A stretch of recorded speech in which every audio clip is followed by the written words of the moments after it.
સુરતના કીમ 4 રસ્તા ખાતે વિશાળ તિરંગા યાત્રા યોજાઈ હતી. માંડવી, માંગરોળ, ઔદ્યોગકારો, સામાજિક આગેવાનો દ્વારા તિરંગા યાત્રાનું આયોજન કરાયું હતું. ભારત માતાની દિવસ રાત સુરક્ષા કરતા વીર જવાનોના સન્માનમાં આ યાત્રાનું આયોજન કરવામાં આવ્યું. હજારોની સંખ્યામાં તિરંગા યાત્રામાં લોકો જોડાયા.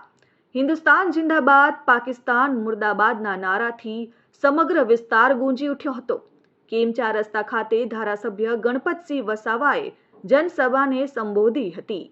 આઝાદીથી હાલથી પરિસ્થિતિની લોકોને વાકેફ કરાયા હતા. તિરંગા યાત્રામાં મોટી સંખ્યામાં આસપાસના સામાજિક આગેવાનો તેમજ મોટી સંખ્યામાં નાગરિકો પણ ઉપસ્થિત રહ્યા.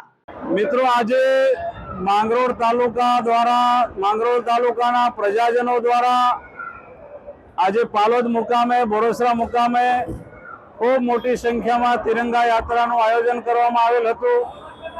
થોડા દિવસ અગાઉ જ પાકિસ્તાન પ્રેરિત જે આતંકવાદીઓએ ભારતના નિર્દોષ યાત્રીઓ, પ્રવાસીઓનું કાશ્મીરમાં જે હત્યા કરવામાં આવી હતી, ક્રૂર હત્યા કરવામાં આવી હતી, એના વિરોધમાં સમગ્ર દેશની અંદર એક આક્રોશ પડેલો હતો.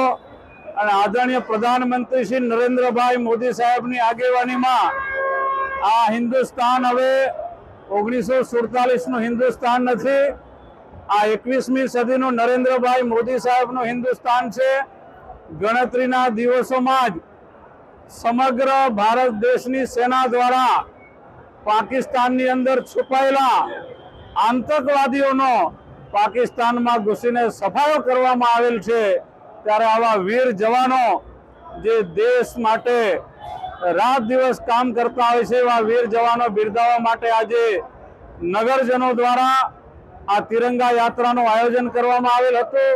અને સમગ્ર દેશવાસીઓ એ દેશના જવાનો સાથે છે, એ સંદેશો આજે આ તિરંગા યાત્રા મારફતે આ વિસ્તારની પ્રજાએ દેશના જવાનો સુધી પહોંચાડ્યો છે.